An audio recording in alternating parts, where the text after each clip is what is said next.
What do you do when a mountain refuses to let go of its dead? When every attempt to recover bodies triggers another death? When the very earth seems to be protecting something or punishing someone? When does a natural disaster become something that feels personal, deliberate, and impossibly cruel? Welcome to this journey into one of the most disturbing cases of collective trauma and supernatural dread in American mining history. But before we descend into these dark depths, I need you to ask yourself, where is the line between coincidence and curse? Between geological instability and malevolent intent? Tell us where you're watching from right now and whether you believe that places can hold memory, that the earth itself can harbor rage. Because by the end of this account, you may question everything you thought you knew about the boundaries between the natural and the inexplicable. This script is a fictionalized narrative inspired by mining folklore and indigenous warnings about sacred sites. While it draws on real elements, actual mining disasters, documented indigenous beliefs about sacred mountains, and authentic geological phenomena, the specific events, characters, and timeline are dramatized for storytelling purposes. The script honors the very real history of mining tragedies and the legitimate cultural beliefs of indigenous peoples, while creating a narrative that explores themes of hubris, respect for nature, and the consequences of dismissing traditional wisdom. In the abandoned mining records of Diablos County, New Mexico, there exists a document that haunts every mining engineer who's ever seen it, an official report from 1963 with a conclusion that no government document should ever contain, recommend permanent closure and designation as forbidden ground. The mountain is not stable, the mountain is not safe, the mountain will not yield. Not geological instability, not structural failure, just those three chilling statements, as if the mountain itself had become an entity with will. We're about to delve into a mystery that destroyed 3 generations of miners, where one man's brutal act of violence triggered a cascade of death so methodical, so precise in its vengeance, that it transformed an entire region into a landscape of fear. This isn't just a story about mining disasters. This is a question about whether the earth can remember violence, whether it can punish. It was the year 1946. World War II had just ended, soldiers were returning home seeking work, and the American Southwest was experiencing a copper boom that promised prosperity for anyone willing to dig deep enough. But in the remote Sangre de Cristo mountains of northern New Mexico, that depth would prove to be a threshold, a line that, once crossed, could never be uncrossed. And when foreman Marcus Dietrich pushed past that threshold, when he made a decision in darkness that would echo through decades, he set in motion a pattern of death so inexplicable that it would force men of science to confront possibilities that science has no language for. The mountain had a name before the Spanish came. The Tewa people called it Ku-Pio, waiting earth. The exact translation is disputed among linguists, but elderly Tewa speakers who still remember the old stories translate it more specifically. Earth that remembers. Earth that waits to remember. The Spanish renamed it Diablos Peak in 1728 after a series of cave-ins killed 14 prospectors in a single summer. The mission records from Santa Fe describe the survivors' testimony.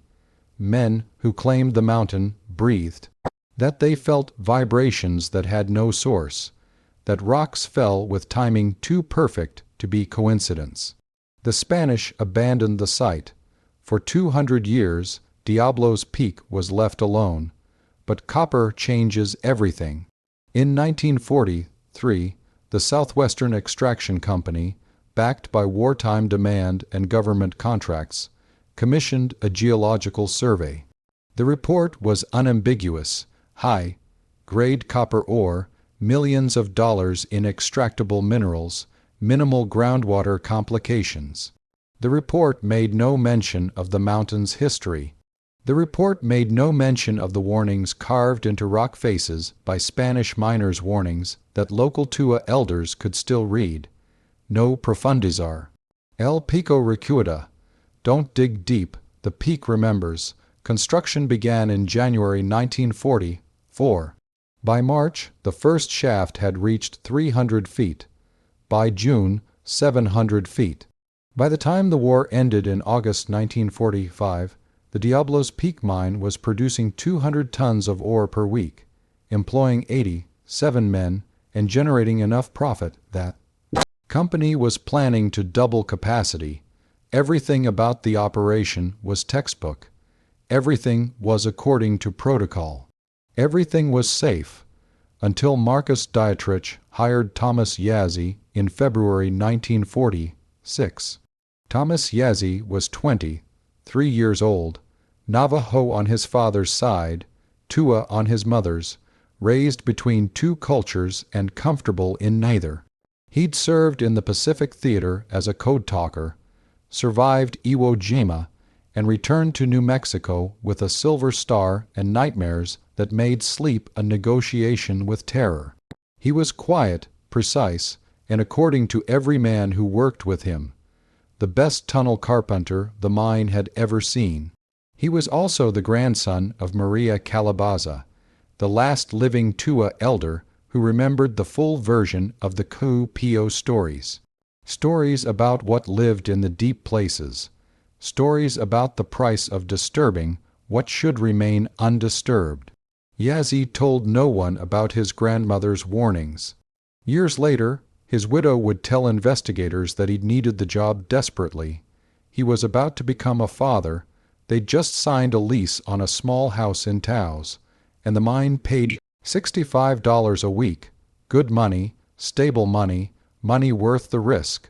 But there was something Yazzie did that suggested he understood the warnings, even if he couldn't afford to heed them. Every morning, before descending into the shaft, he would stand at the mine entrance and perform a brief ritual, 3 small stones placed in a specific pattern, a whispered phrase in Tewa that no one else understood, a moment of absolute stillness. His co-workers found it odd but harmless. Superstition. The kind of thing men do when they work in darkness. Marcus Dietrich found it infuriating. Dietrich was a second-generation immigrant German stock, raised in Pennsylvania coal country where efficiency was religion and sentiment was weakness. He'd worked his way up from mucker to shift supervisor to mine foreman through sheer ruthless competence. He ran the Diablos operation like a military campaign. Precise, disciplined, intolerant of anything that slowed production. The ritual bothered him, not because he believed in it. Dietrich believed in tonnage reports and timetables, but because it represented disorder. Individual deviation from procedure, and in a mine, deviation killed. Witnesses would later testify that Dietrich had confronted Yazzie about the ritual multiple times. Verbal warnings, written reprimands, threats of termination, but Yazzie would not stop, could not stop. It's necessary, he told fellow miner Robert Sanchez in late February. You don't have to understand it. You don't have to believe it, but it's necessary. On March 14, 1946, at approximately 6:37 in the morning, Marcus Dietrich decided the ritual had to end. What happened next would set in motion a sequence of events so devastating, so impossibly specific in its pattern of retribution, that it would transform Diablos Peak from a geological formation into something that mining engineers would whisper about in conference hallways, a place where the normal rules of physics, probability, and mercy seemed not to apply. But to understand the full horror of what followed, we need to understand exactly what Dietrich did, and why the mountain, if mountains can be said to have intent, would never forgive it. The morning of March 14th was unremarkable. Temperature in the low 40s, clear sky, light wind from the southwest. The kind of morning that gave no warning of what was coming. Thomas Yazzie arrived at the mine entrance at 6:35, 2 minutes early as always. He carried his lunch pail, bologna sandwich, apple, thermos of coffee his wife had prepared at 5:30 that morning. He wore his work clothes, canvas pants, heavy boots, a flannel shirt his grandmother had sewn for him before the war.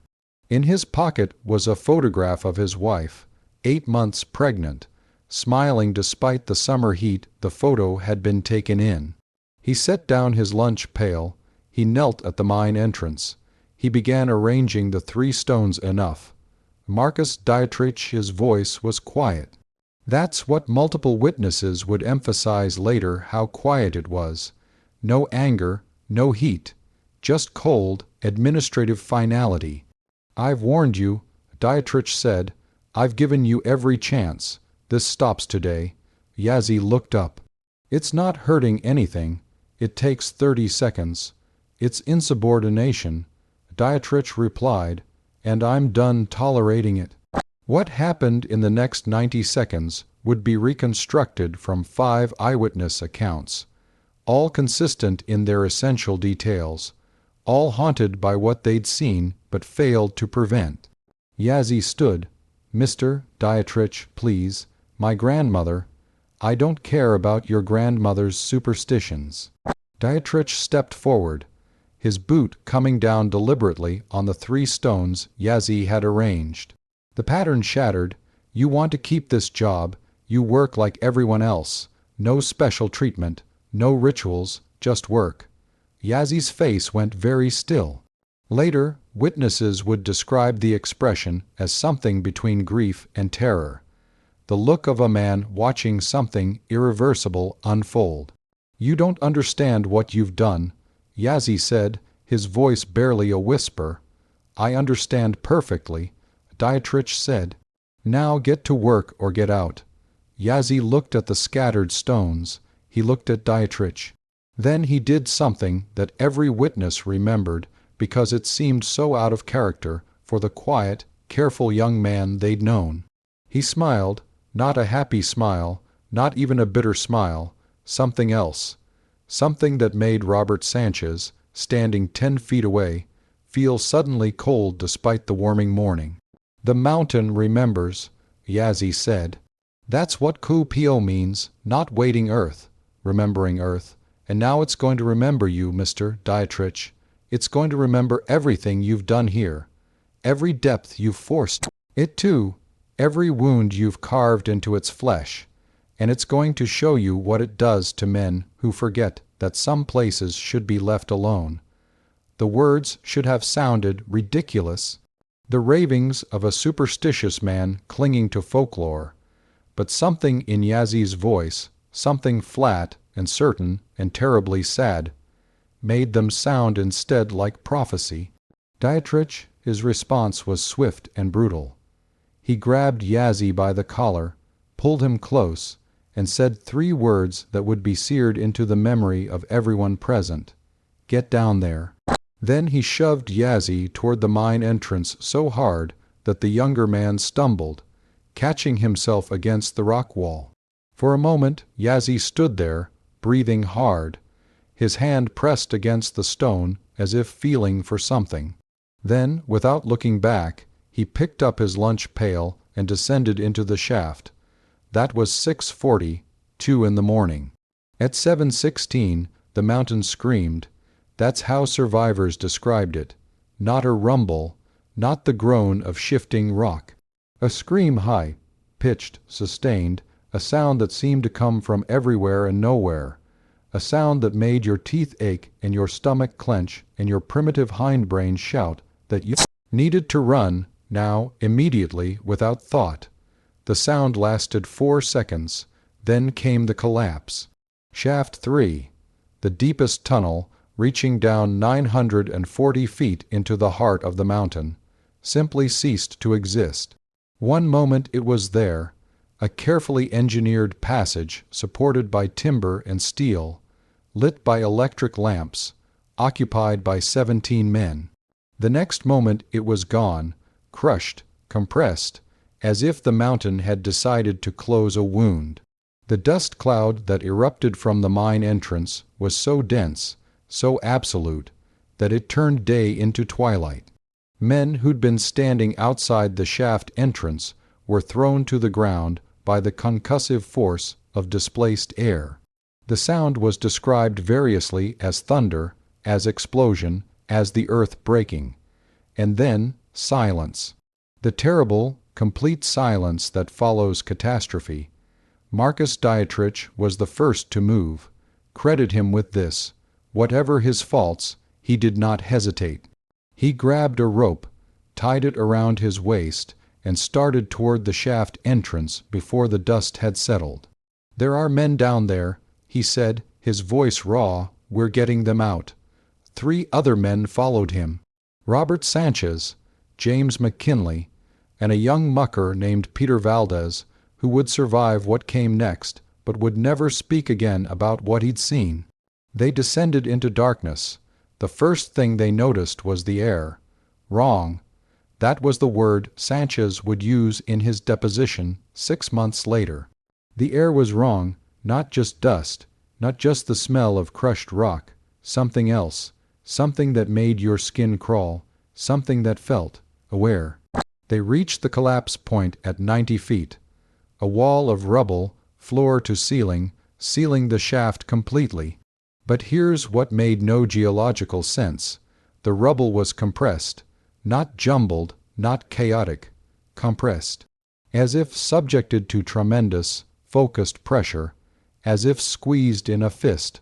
"Start clearing," Dietrich ordered. His voice was steady, but his hands, Sanchez noticed this, were shaking. They worked for 47 minutes.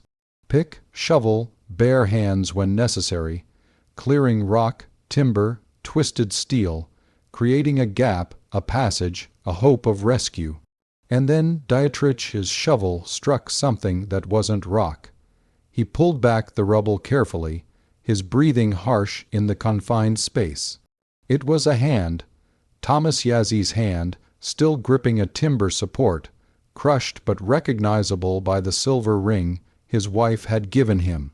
Just the hand, the rest of the body was somewhere deeper, buried under tons of stone. Dietrich stared at it. Later, Sanchez would testify that the foreman's face in that moment was the most haunted thing he'd ever seen. A man confronting the physical reality of his own cruelty. "We need to," Dietrich began. The mountain moved, not a collapse, not a shift, a movement, deliberate. Precise, targeted. The ceiling directly above Marcus Dietrich cracked. A single crack, perfectly straight, running perpendicular to every natural stress line in the rock. "Move," Sanchez screamed, grabbing Dietrich's shoulder. They ran. All 4 men, scrambling through the narrow passage they'd cleared, desperate for the surface, for light, for air that didn't feel like it was watching them. Behind them, the crack widened. Stone fell, not in a rush, not in a catastrophic failure. In drops, one piece. Then another, like water dripping from a stalactite. Deliberate, measured, patient, they made it to the surface at 8:43. Emerged into sunlight that felt alien after the darkness. Collapsed on solid ground, breathing hard, tasting dust and fear. Marcus Dietrich was the last out. He stood at the mine entrance, looking back into the darkness, and said 3 words that would haunt the investigation for years. It knew. 17 men died in the shaft, 3 collapse. The official cause, structural failure due to undetected geological instability. The unofficial whispers, something else, something that couldn't be written in reports. But here's what made the whispers louder. Here's what transformed an accident into a mystery. The collapse had been selective. Of the 17 men in Shaft 3, when it failed, 16 were crushed instantly. Their bodies never recovered, buried under thousands of tons of compressed stone. But Thomas Yazzi's body was eventually found 3 weeks later, when a secondary collapse exposed a small cavity, intact, perfectly intact, as if the mountain had deliberately protected him, as if, even in death, he was being shown respect that the others were not. His face, witnesses reported, looked peaceful. His hands were folded across his chest, and in his right hand, clutched with such force that they had to break his fingers to remove it, was something that shouldn't have survived the collapse, a small leather pouch containing 3 stones, the same 3 stones he'd used in his morning ritual, the same 3 stones Marcus Dietrich had scattered with his boot. And that was just the beginning. The Southwestern Extraction Company suspended operations for 3 weeks. Federal mine inspectors were called in. Geological surveys were conducted. Structural engineers examined every inch of accessible tunnel. The conclusion was unanimous: catastrophic but explicable failure. Recommend updated safety protocols. Resume operations with modified shaft architecture. Marcus Dietrich was exonerated of any negligence. The company even gave him a commendation for his rescue attempt, but something had changed in the foreman. Witnesses reported he'd become withdrawn, haunted, prone to long silences. He stopped eating in the company mess hall, started drinking not heavily, but steadily, methodically, as if trying to drown something that wouldn't drown. He kept talking about the crack. His wife, Eleanor, would testify later. The crack in the ceiling, how it had formed right above him, how it was too straight, too perfect, how it had known where he was standing. Mining resumed on April 16, 1946. New safety measures, reinforced supports, daily structural inspections, everything by the book, everything according to regulation. For 6 weeks, the mine operated without incident. Production returned to normal. The disaster began to fade into the category of tragic, but comprehensible, the kind of thing that happens when men dig into mountains, when the margin between profit and catastrophe is measured in fractions of inches. Then came May 28th. Marcus Dietrich was supervising the installation of new support beams in Shaft 2, shallow work, only 200 feet down, considered among the safest areas of the mine. He was standing in a section that had been inspected that very morning, declared structurally sound, reinforced with steel I-beams installed just 3 days prior. At 2:37 in the afternoon, a single rock fell from the ceiling, not a collapse, not a cave-in. One rock, 23 pounds, roughly spherical. It fell from a ceiling height of 8 feet and struck Marcus Dietrich in the center of his forehead with such precision that the medical examiner would later describe it as almost surgical in its accuracy. The rock killed him instantly, crushed his skull, drove bone fragments into his brain. He was dead before he hit the ground. But here's what made every engineer who examined the scene go very quiet. The rock hadn't been dislodged by any structural stress. It hadn't been part of a larger formation that had become unstable. It had been embedded in solid limestone that showed no cracks, no weaknesses, no reason whatsoever for a 23-pound piece to suddenly separate and fall. Unless it had been pushed. The official report called it a random geological event. The unofficial consensus among the miners was something else entirely, because they'd all noticed something that the engineers, in their focus on structural analysis, had missed.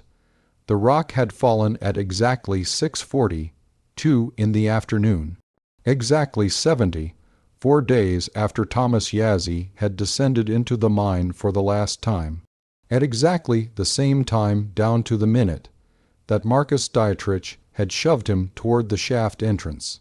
The mountain, it seemed, had a very specific sense of justice. After Marcus Dietrich's death, the Southwestern Extraction Company brought in Dr.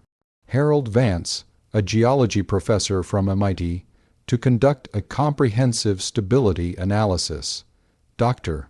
Vance was a man of science, skeptical of superstition, armed with seismographs and core samples and equations that could predict rock behavior with mathematical precision. He spent 2 weeks at Diablos Peak, collected data, ran tests, generated reports. His conclusion: no structural reason for concern. Recommend continued operations with existing safety protocols. But in his personal journal, found years later among his effects after his death in 1980, Dr. Vance wrote something he never included in his official reports. June 14, 1946. Conducted final seismic readings in Shaft 2, location of Dietrich fatality. Instruments functioned normally throughout, but at precisely 14:37, the exact time of death, every sensor registered a vibration lasting 4 seconds. Frequency too regular to be natural. Pattern too precise to be coincidence. When I mentioned this to the site engineer, he went pale and refused to discuss it further. I am a scientist. I deal in data, not superstition, but I must record this. The mountain is doing something I cannot explain. The mountain is counting, because by then the pattern had become undeniable. Robert Sanchez, who had tried to pull Dietrich to safety during that first rescue attempt, died on July 3rd, crushed by a malfunctioning ore cart that somehow slipped its brake despite a safety system that had never failed before. Time of death: 6:40, 2 in the morning, 70, 4 days after Dietrich's death, exactly 111 days after Thomas Yazzi's burial. James McKinley, the third man in that rescue party, died on September 11th. Fell down an inspection shaft he'd walked past safely every day for 3 years. The shaft had railings. McKinley was sober, alert, experienced. Witnesses said he seemed to stumble, as if pushed, though no one was near him. Time of death: 6:40, 2 in the morning, 70 days after Sanchez, 180, 1 days after Yazzie. Peter Valdez, the youngest member of that rescue team, only 19 years old, stopped coming to work after McKinley's death. Locked himself in his family's home in Taos, refused to speak, spent his days staring at nothing. His mother begged doctors to help.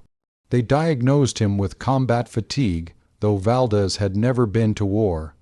They prescribed rest, medicine.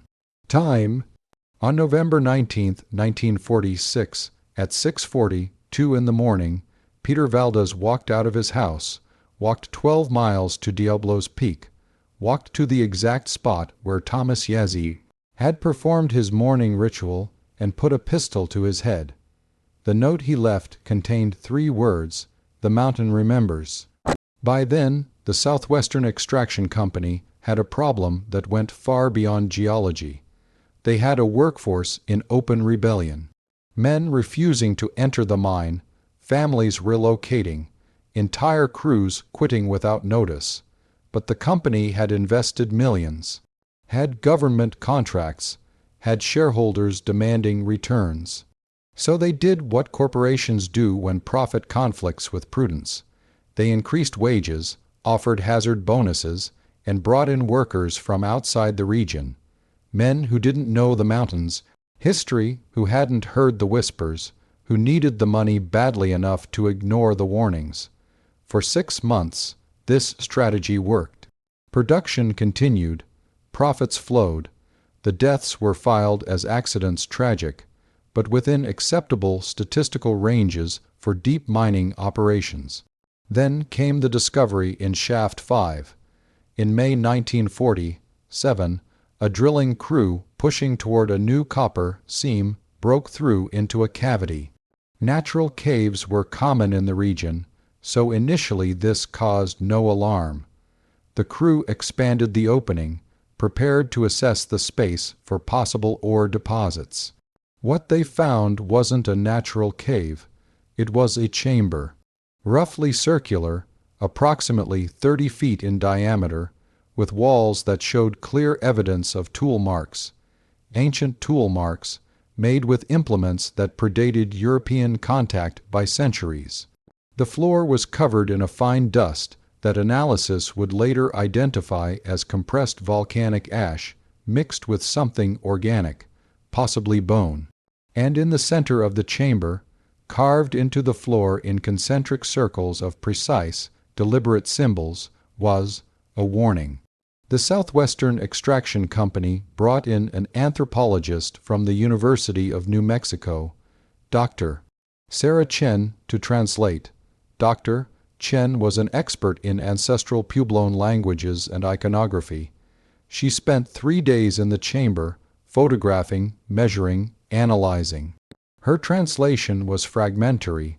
The symbols were archaic, mixing elements from multiple indigenous languages, but the core message was clear: sealed place, wound closed.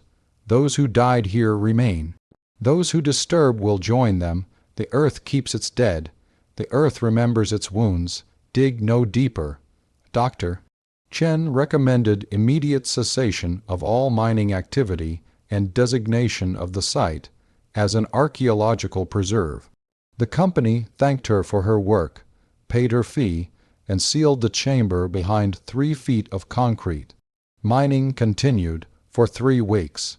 On June 11, 1947, at 6:42 in the morning, Diablos Peak experienced what seismologists would classify as a magnitude 4.2 earthquake, not catastrophic, but significant. The epicenter was precise, directly beneath Shaft 5, exactly where the sealed chamber had been discovered. The earthquake lasted 4 seconds. When it ended, Shaft 5 no longer existed. It hadn't collapsed. That would imply destruction, chaos, random failure. It had been erased, compressed, as if the mountain had simply decided to close the wound, to heal the violation. 13 men were working in Shaft 5 that morning. 12 bodies were never recovered.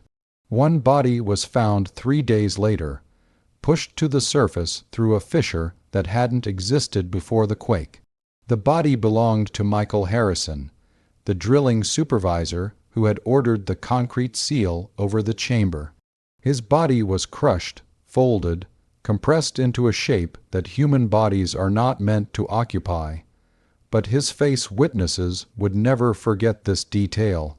His face was intact, perfectly preserved, eyes open, mouth frozen in what the medical examiner described as an expression of absolute terror.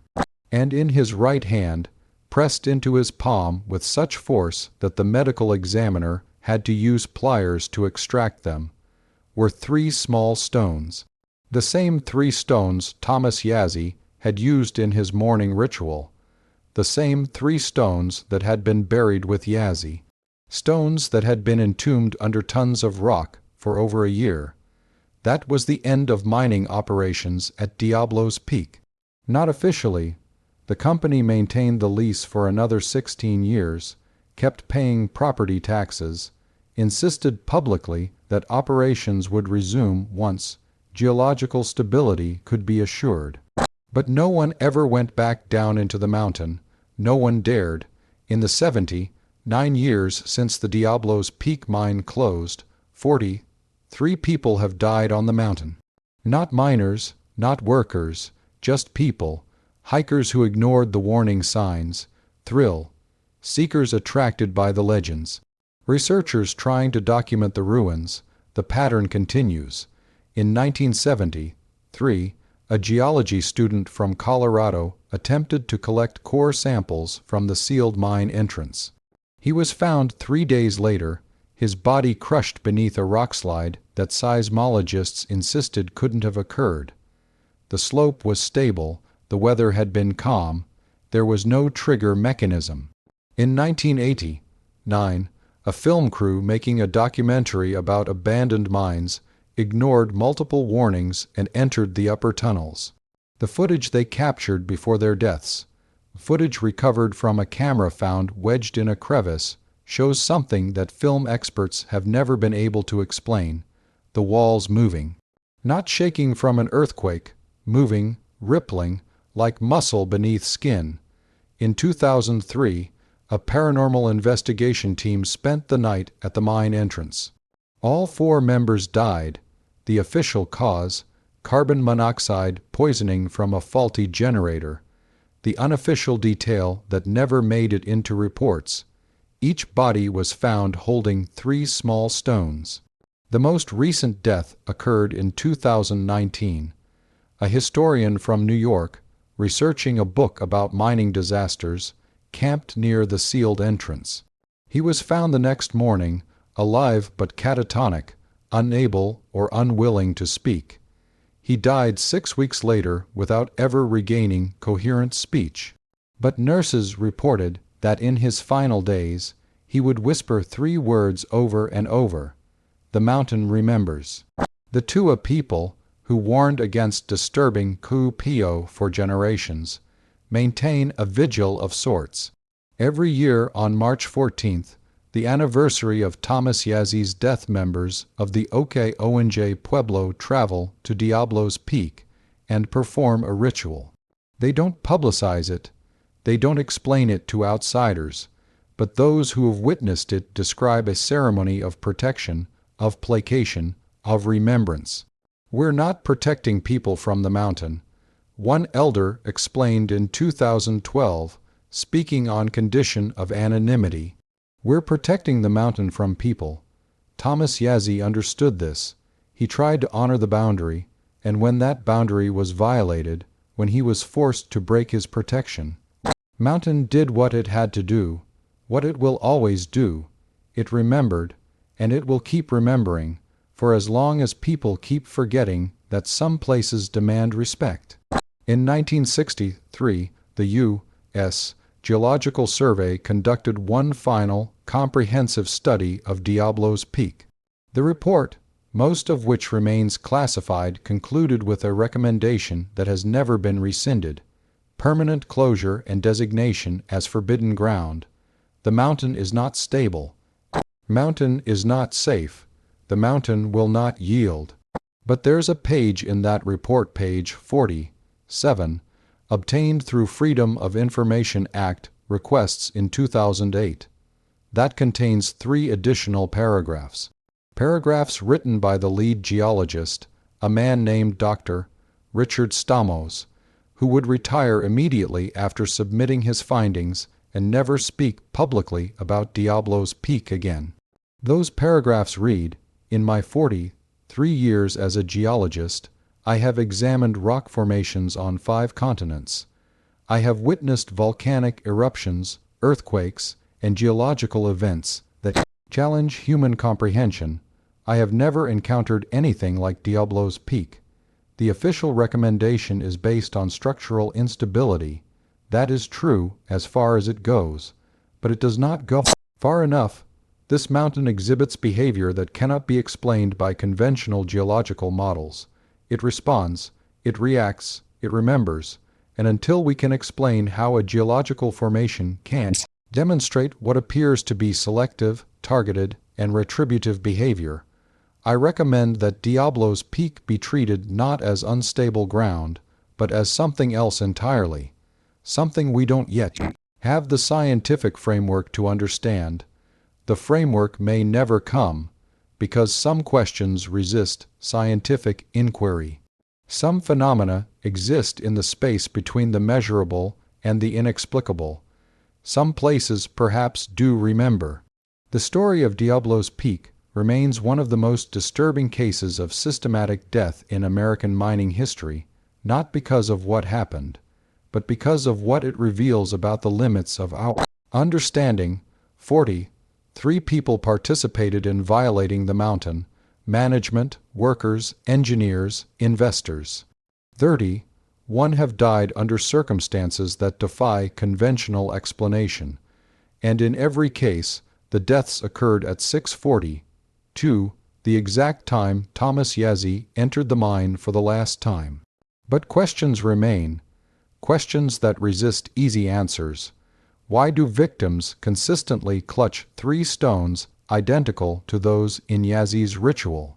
How can a mountain demonstrate what appears to be memory, intention, and judgment? And perhaps most disturbing, how many more deaths is the mountain owed before its accounting is complete? Perhaps these questions are meant to remain unanswered. Perhaps the not knowing is part of the lesson that there are boundaries we cross at our peril, that indigenous warnings carry wisdom we dismiss at mortal cost, that the earth itself may possess forms of agency that our science has no vocabulary for. To this day, Diablos Peak stands sealed, surrounded by warning signs in English, Spanish, and Tewa. The mine entrances are barricaded, the tunnels are flooded, the official designation is geologically unstable, no entry under federal law. But locals know a different truth. On silent nights, when the wind comes down from the Sangre de Cristo mountains, when the moon is dark and the air tastes of stone and memory, people still report hearing it, a sound like breathing. Deep, slow, patient, the sound of something that waits, the sound of something that remembers. And on March 14th every year, at precisely 6:40, 2 in the morning, seismographs within 50 miles of Diablos Peak register a vibration. 4 seconds in duration, frequency too regular to be natural, pattern too precise to be coincidence. Scientists call it residual geological activity. The Tewa call it what it is, the mountain keeping its vigil. The mountain maintaining its count. The mountain reminding us that some debts are paid in blood and stone and time immeasurable. If this journey into one of the most disturbing intersections of human arrogance and inexplicable justice resonated with you, if you find yourself lying awake tonight pondering whether places can remember violence, then this channel has more truths waiting in the shadows. Subscribe if you're willing to confront the uncomfortable questions about the boundaries between the natural and the supernatural that history tries to rationalize. Leave a like if this account provoked something deeper than entertainment, if it made you question our relationship with the earth itself, with the indigenous wisdom we've spent centuries dismissing, with the possibility that we are not the only entities capable of memory and judgment. And in the comments, I want to know, was Marcus Dietrich a villain or simply a man shaped by the brutal economics of his era? Did the mountain truly exact revenge, or did 43 people die in a series of tragic coincidences that our pattern-seeking minds have arranged into narrative? Would you have honored Thomas Yazi's ritual, or would you have dismissed it as superstition standing in the way of progress? Tell me where you stand. Tell me what you believe. Tell me if you've ever felt, in some deep place beneath thought, that the earth is watching, listening, remembering. Until next time, remember the most terrifying stories are the ones that force us to see ourselves clearly. And sometimes, the darkness we're really afraid of isn't in the mountain. It's in the mirror. It's in the choice to prioritize profit over wisdom, to dismiss warning as primitive superstition, to believe that because we can dig, we should dig, to forget that some boundaries exist for reasons deeper than we can measure, and that the earth, patient, ancient, eternal, never forgets.